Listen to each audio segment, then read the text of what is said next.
Good afternoon, Tigers. Happy Friday, this April 26, 2024. We have quite a lot to talk about as we move into the weekend, so I'm going to tell you about three big things you're going to need to watch. The first, we have severe thunderstorms that are going to be a possibility tonight, tomorrow, and Sunday. So numerous rounds of thunderstorms over the weekend. I'll be breaking that down for you momentarily.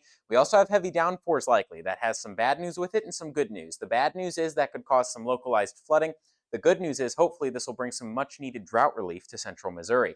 Finally, we're going to see a warm up as we start early next week before rain chances return late next week. So let's begin with a breakdown of what's going on tonight. Around 7:30 tonight, we're going to be seeing thunderstorms across central Missouri. There's a very real possibility that these thunderstorms are moving in and around Columbia. Some of these could be strong to severe. The primary threats we're seeing with those, damaging winds, perhaps some large hail. The tornado threat looking pretty low tonight, though. Those are going to continue to move through the area. They'll be out of here by the time we get to 10 o'clock, 11 o'clock tonight. And then we'll see a little bit of a period of quiet Saturday afternoon. Maybe some sprinkles, but you're not going to be seeing much thunderstorm activity. This is the time to do your weekend plans. That's going out on your walks.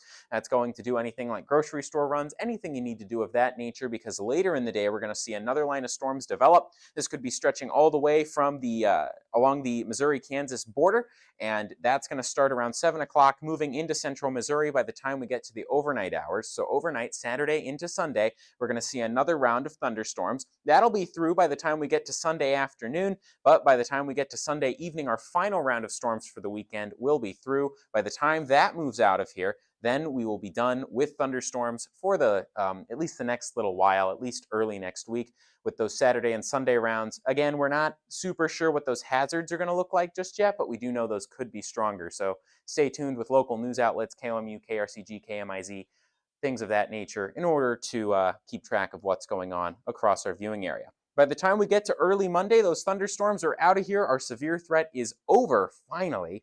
And then early next week, you'll be able to have some peace and quiet to start things off.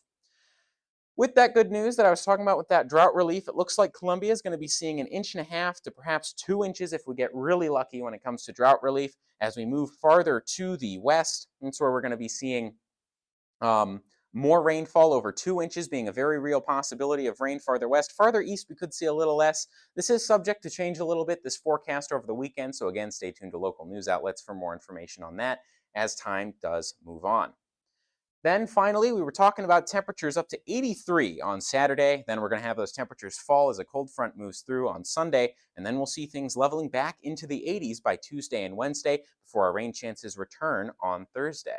So tonight, we're going to have a low of 64, some thunderstorms tonight, early evening in particular. Things could be windy as well. And then as we move through the weekend, we're going to start to see more thunderstorm activity, especially as we move through Saturday and Sunday. Then Monday, Tuesday, we're going to have sunshine, mid-70s to lower 80s. And then Wednesday, Thursday, and Friday, those rain chances return. Stay tuned for William Sampson's campus weather forecast on Monday morning for more information on that.